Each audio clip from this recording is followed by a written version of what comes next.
Hello everybody, welcome back to another Ramble video. We are rambling. We are going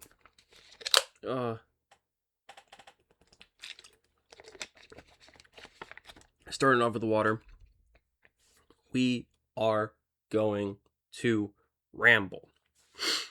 Now what are we rambling about today?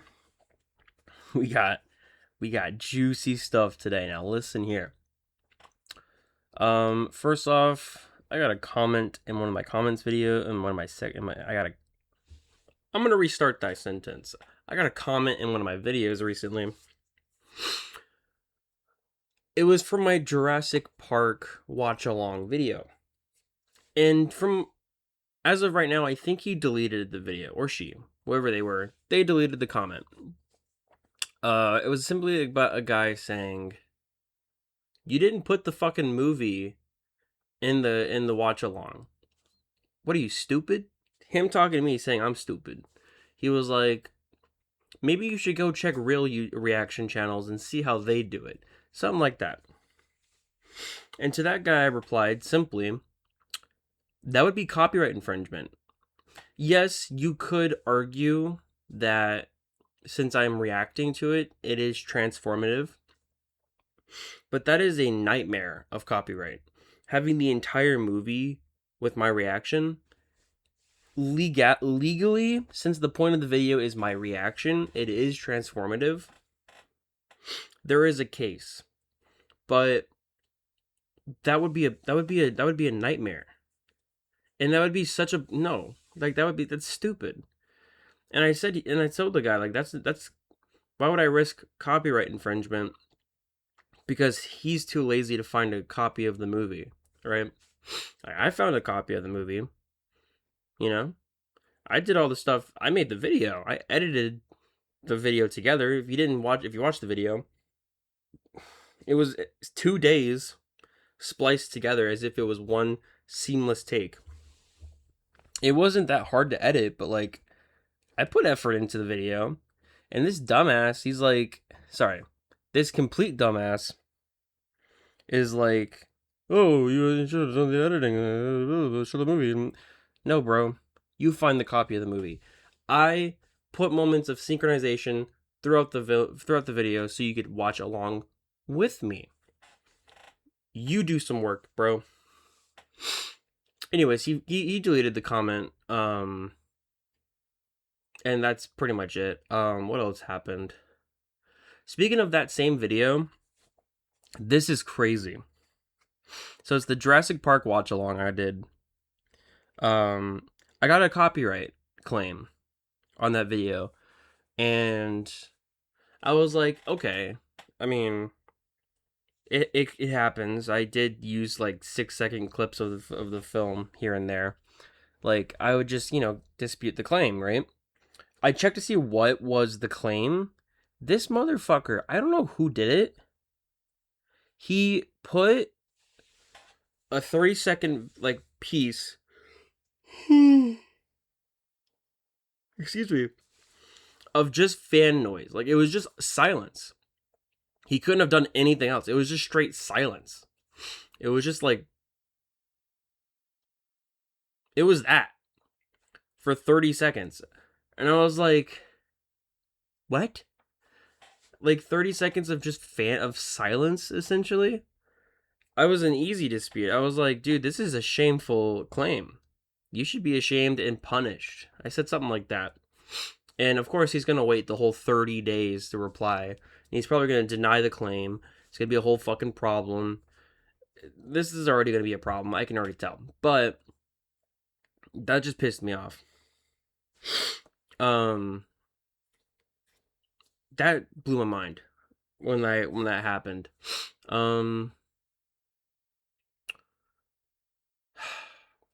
But yeah, I really do like the watch alongs, but it just pisses me off that that's just what's gonna have to happen.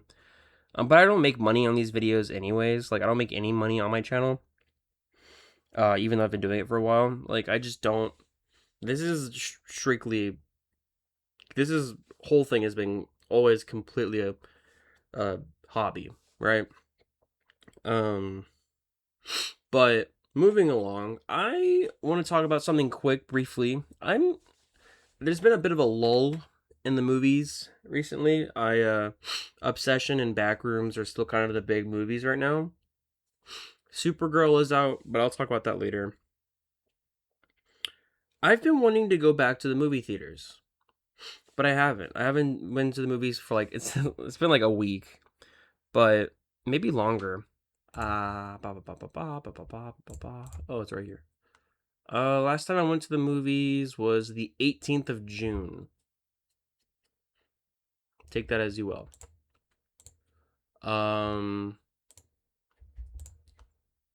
So it's been almost a month, if I'm being for real. Almost a month. I'm missing the movies. I wanted to go tonight. Didn't end up going. But yeah, I wanted to go see a movie in theaters. I wanted to go see Supergirl. Even though it doesn't look good, I was just like, I want to see something. I want to see it's playing in IMAX. I can go see an IMAX movie. Be fun, but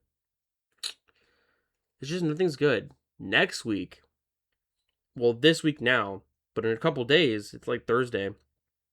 There's 2 movies coming out that I'm actually really kind of interested in. There's one is The Invite. It's like a comedy with, I think, Seth Rogen. That looks interesting. As well as Evil Dead Burn is coming out. And I got a ticket for Evil Dead Burn in Dolby Atmos. So that's going to be fun.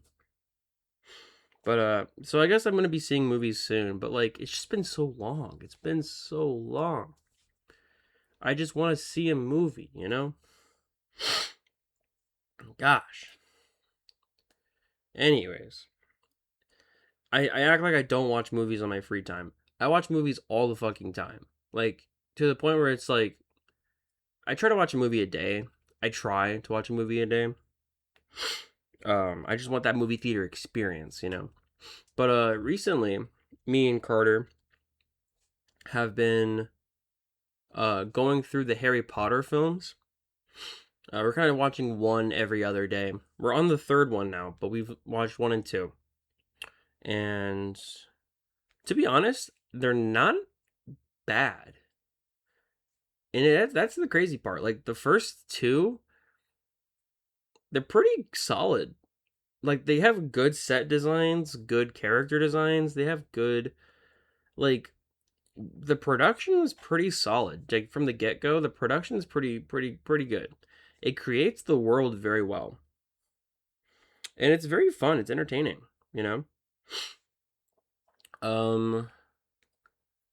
But yeah, Carter's enjoying it too. We're finding ways to watch the movies without supporting J.K. Rowling because we don't like J.K. Rowling for political reasons.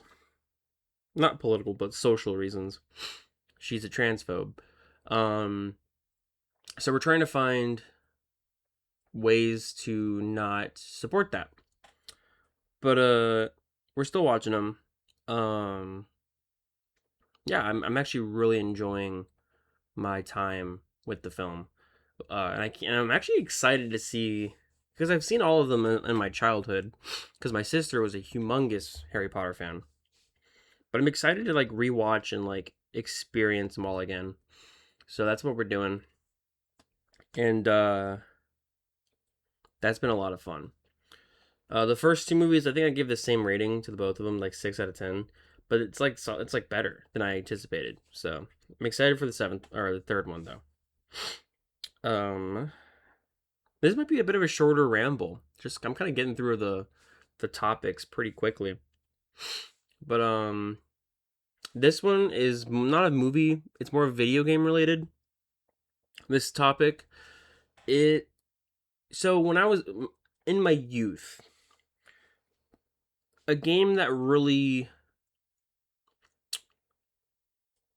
how do I say this? A game that really impacted me, I guess, or had a big impact on me, would be the Call of Duty Zombies, right?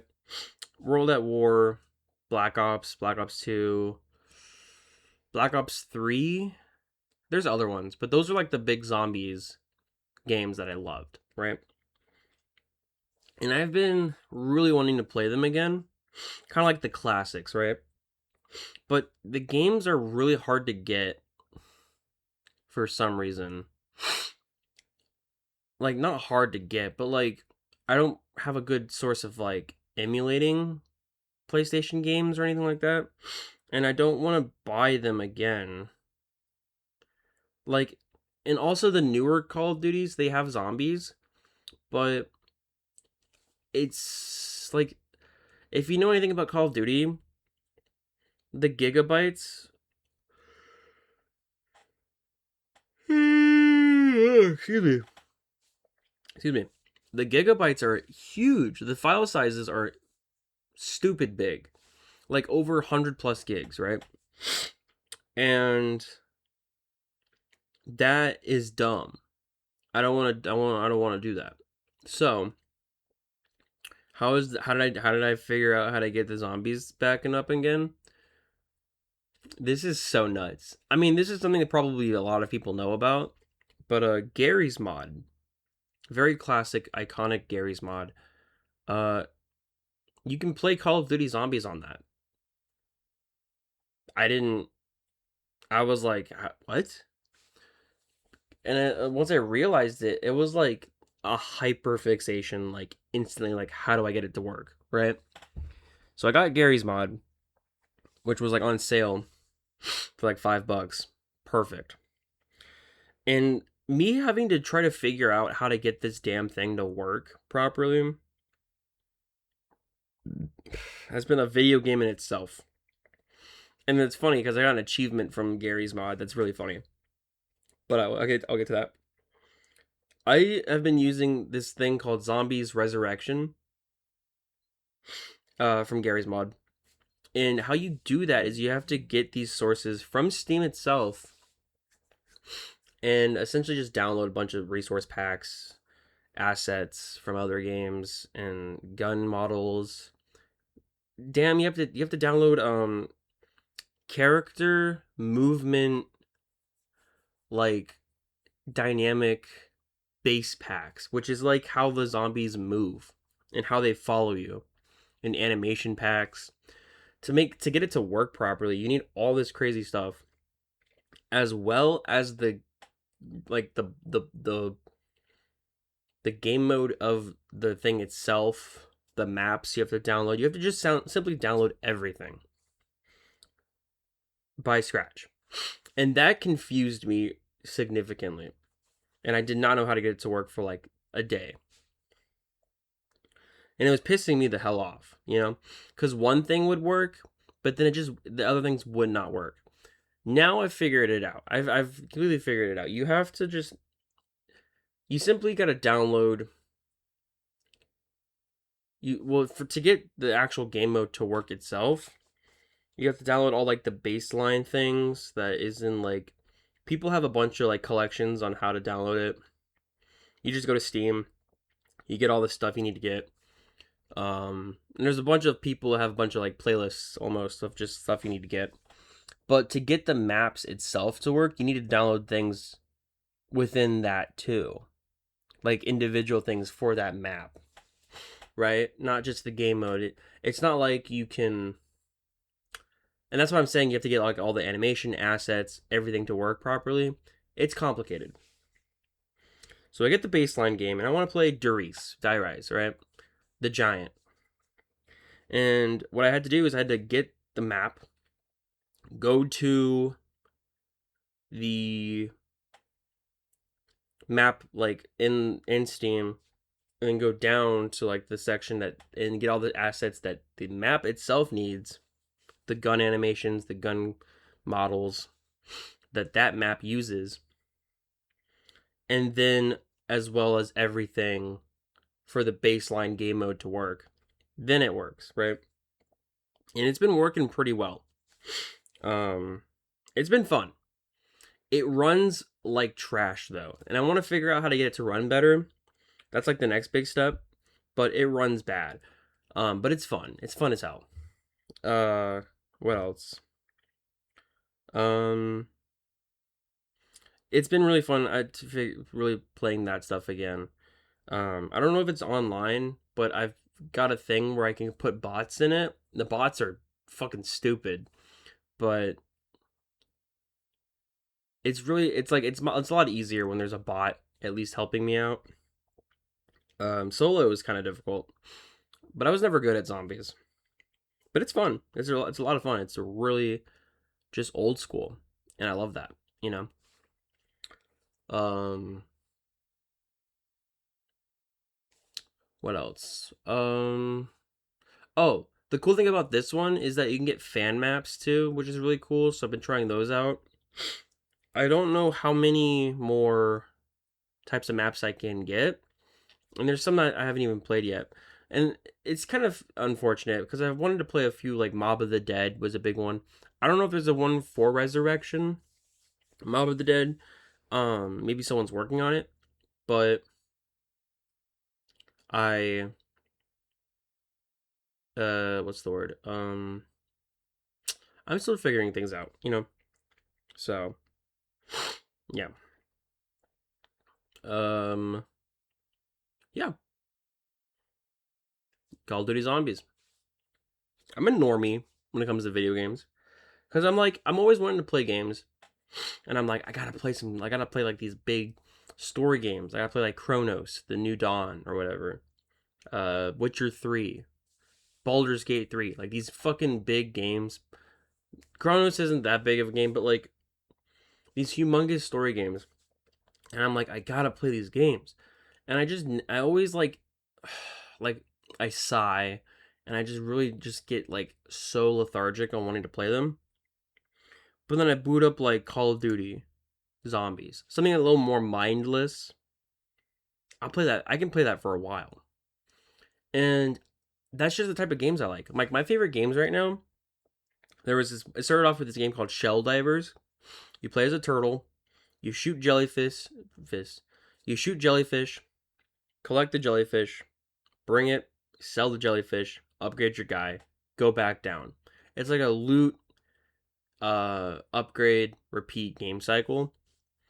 It's pretty mindless, pretty easy, and it's just like it scratches the brain, but it also turns the brain off. And that's what I'm realizing as I get older. I just want to play games that turn my brain off, you know? Because my brain is on a lot. Like a lot of people, they tell me like, "Oh, I watch Netflix to turn my brain off." When it comes to like movies and shows, I cannot do that. Movies and shows stimulate my brain a lot, you know, to the point where I can't really watch. Like Carter can binge watch a show. I get really tired after like 2 episodes of a show. Where at this point, like where it's like I can't watch anymore. But Carter can sit and watch a show for a while. And it's because movies stimulate me. It's like movies really work my brain out. Um and there's a lot of stuff that does that. Like I think I have ADHD, but games, I'm telling you, like it's just like the easy games. They really help me out. Like, excuse me. I played Shell Divers. I've played this one game, Leave It Alone, um, where you just pick up leaves. That's it. You just pick up leaves, and it's so nice. It was like a very calming and mind numbing game where you're just kind of like picking up leaves in your house, and you get a rake, start raking the leaves. It's great. Love it. Before those games, I played a game about digging a hole. That game was fucking awesome. I pretty much dug the entire map out, which is like, and if you don't know anything, you just get a drill and you dig the hole. You dig a hole. But I dug like almost the whole map. Like that's how long I've played that game. That was fun. And then I play a lot of simulation games like Supermarket Simulator, Card Shop Simulator. Those were really fun. Those were kind of similar. But Grocery Store Simulator, I played that until like it there was nothing else to do. You know, like I had so much money and resources. Um so and then Card Shop Simulator I kind of got tired of. Now I'm playing a game called Water Park Simulator. And if you can't tell, there's a trend of I get these games from Game Grumps. I'll just watch them play it, and then legit, I'll just buy it and play it too. They also did a game that I got so obsessed with called Berries. And what's very unfortunate about Game Grumps is that they kind of stopped playing way too early in the game. Um, I really wish Aaron and Dan played more, because I beat the whole game like several times, and it's so fascinating. And it's not that long of a game; it's very short. And I kind of wish that they played a bit more of that. Um, but Berries was fucking awesome. But if you don't understand the pattern of all of these games, is that the premise is very simple, and the loop of the game, which is like the loop is like you do something, you go back to you do something for a minute, and then you stop, you go back, upgrade your character, and do it again, right? That loop, I tend to love those types of games. If it just like, because it scratches a part of your brain that goes like, nice, and it's just so easy, and it's so fun, and it's so just brain turn off. And that's why I love it so much. Like the Leaf game kind of had a loop like that, even though it wasn't that big of a loop. The Jellyfish game was a good loop. Digging a Hole was a very good loop. Berries was a phenomenal loop. Like the loops, like just like they get you, you know. What else? But I feel like I'm missing a game. I talked about Water Park Simulator. That has a good loop. That's a really good loop so far. Um, I think that's all the games that I like. That's part of that trend that I love. Um, I feel like I'm missing. I'm gonna. I don't want to open up Steam right now. There's probably one that I'm missing that I love, but it's just like I'm learning that games. I'm not. If I'm going for a story, I'm gonna watch a movie or a show. Games, I want brain turn off games. And yeah, so that was a lot longer of a talk than I thought it was gonna be. Um, so yeah, video games, they're fucking great. Uh, movie. Let's talk about movie. There's a movie called Eddington. Came out 2025, I think. I watched it back then in theaters, loved it. Rewatched it, loved it even more. Enough to want to talk about it again. Um, Everything I thought about the film from previous, I think about also. It's just I like it more because I think the pacing is a lot better on a rewatch. If you don't know anything about Eddington, it's about a small town in the year 2020, March, like right during the pandemic. And it captures that weird, almost humorous, but really tragic time, where and it just makes fun of the Republican, like the almost like it was like there were some people during that time that it was like, this is my civic duty to not wear a mask, you know? Like people thought they were so patriotic for not wearing a mask, you know? And that type of thought and behavior was so like real back then. Like it was like there were like it was as if Republicans and people who were in that type of like community, they felt like they were martyrs almost, like they were dying for a cause. Brother, yeah, you were dying because you weren't wearing the fucking mask, you know? But it was just that time is so silly. I mean, that shit's like, I mean, politics is always kind of fucking stupid, but like during that time it was like Looney Tunes almost. It was so crazy. But that kind of idea of moral grandstanding over a mask is very prevalent in the beginning of the film, and it's really funny. And I love that this film goes deeper and deeper into a rabbit hole of the ideas of misinformation. I love that it's portraying a character that is so like the mayor, or not the mayor, the sheriff. He's such a piece of shit, and I love how they portray him. I absolutely love how they portray him, and it's so fascinating, you know. Um, how he utilizes like aspects of his relationship, very personal things. Spoilers for Eddington. To get like an up in his election. Like there's what I love about this film is it does a few things. What's so fascinating about the rewatch of the film is that the film it deals with AI, but when I feel like when Ari Aster wrote this film, when he talked about how he was making this film, and when he talked about like when this film was coming out, I feel like AI wasn't as big of a deal. Now I feel like it's huge, like almost to a point where it's such a big deal. The data center, the AI data centers, those are like big problems nowadays.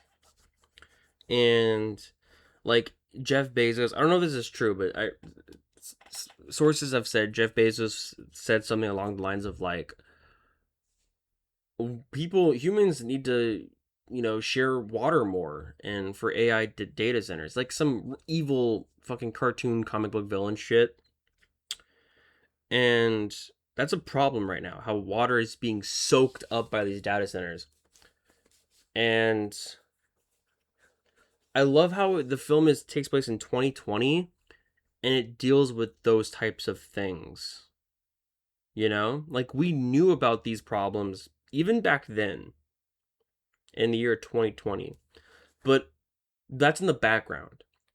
There's a lot of things in the background of this film that are real big problems, but us as Americans, we were focused on masks and certain election problems and not the real problems, which were there's a lot of there's a whole subplot of the film with Austin Butler's character and Emma Watson, not Watson, Harry Potter, Emma Stone. Their characters were assaulted when they were younger, and Austin Butler's character is almost along the lines of like, I have a journey of healing and coming to terms with what's happened to me. And he like talks about how like there's a lot of high people to the point where he can't talk about it because his phone would be listening to him. Very like almost you can say conspiracy thing going on. And he talking about how like he was assaulted as a young person because of like those people. And it's a very serious topic. And all that the main character, the sheriff guy, does is he takes Emma Stone's assault story and he tries to lean it into how he can become the mayor or governor. And that is such an interesting angle because that's what we do, that's what a lot of people do, right? Um but it shows his character is a piece of shit. It shows how he doesn't care about what really matters. And it shows how us as Americans, that's what we cared about, was the whole thing surrounding masks, the vaccination, all these bullshit problems. But then we got Epstein shit happening in AI data centers destroying our planet, right? But no one gave a shit about those. All they gave a shit about was like masks. And it does a fantastic job showing all that, as well as having a fucking crazy ending that's so paranoid and like freaking awesome. that it's such a smart movie, and it's such a funny movie because it captures that awkward but kind of hilarious time period was. But like, yeah, but back to what I was saying, what Austin Butler's character is implying, like, that happened. It's happening. Like, rich, higher, like, powerful people are pedophiles in our country. Like, the Epstein file has showed that. And we kind of just don't give a shit, which is really sad. But there are some shit going on that is not really like conspiracy anymore. It's like, it's documented, you know? And, but that's only a subplot. It doesn't matter. They brush over it purposefully in the film because that's what we did. We also brushed over AI until now, where AI is a fucking big problem. But all we cared about was just like, I don't want to wear a mask, you know? So that film, with that in mind, that really changed my perspective of the film. I really liked it the first time, but after watching it, the film became almost like masterful to me. Um, I think I just changed the rating by 1 point. I gave it from a 7 to an 8, but it's like a strong 8, really close to a 9 out of 10. Um, like, I'm very, very impressed with that film, and it really like did a great job. I feel like portraying that all of that I just said, right? And it's just a fun, entertaining ride. It's so fucked up. Like most of Ari Aster's films, it's just fucked up. And I recently went back and watched Hereditary, and I quite frankly found it to be a little boring and a little flat. Um, so I love that after Hereditary, which people loved Hereditary. I still like Hereditary. But after that, his writing, filmmaking, camera work, like, it just became sharper, you know? So props to Ari Aster, like, secretly, like, not secretly, but low key, this guy, like, amazing. Amazing director. Um, Speaking of amazing directors, Robert Eggers is making a new film, Werewolf. Werewolf. Looks, I saw the trailer. I usually don't watch trailers, but I already know that I'm gonna love this film. Like, I love the director. And every time I watch a film from or the director, or I know a movie from this director's coming out, ever since The Lighthouse, those trailers I just watch. Like the Lighthouse trailer, phenomenal. Like, he makes good trailers. Like, whoever does his trailers.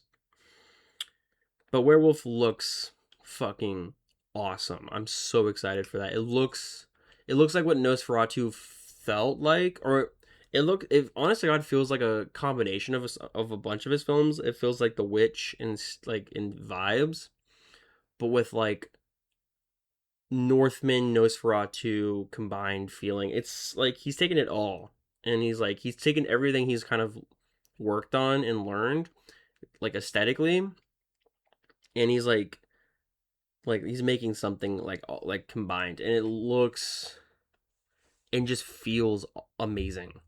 Like the camera work, the color grading of the of the trailer looked fascinating. It looked like something, I honest to God, it's like a brownish bland, not bland, but like very brownish. It's almost like how he used filters for The Lighthouse. Like, he used a specific filter that like took a lot of certain colors away, even though it was black and white, just to get like the look of the skin right.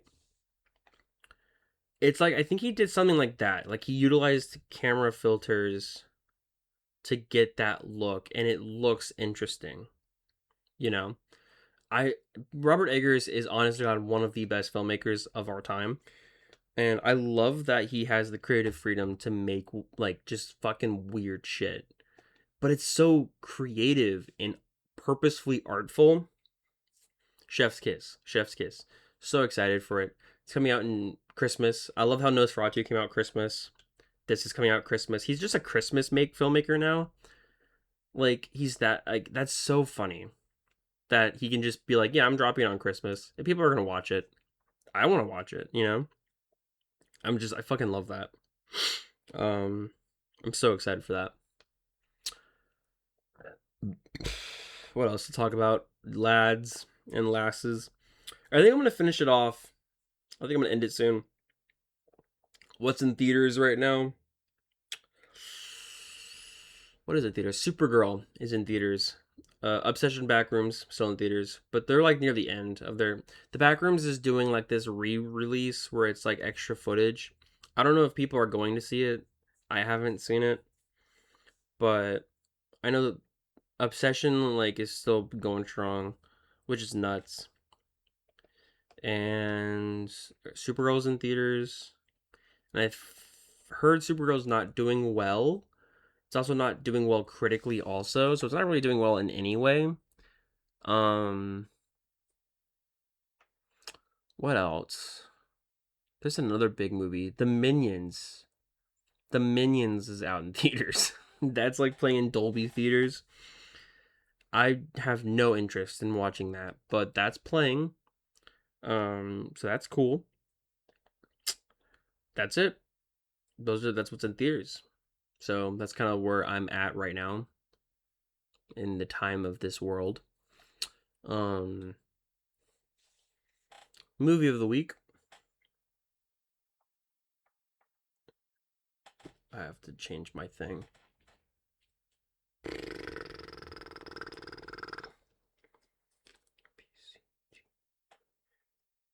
Movie of the week is going to be, if you can see it, it's going to be Evil Dead Rise. Evil Dead Rise. It's a good movie. Not great. It's pretty good.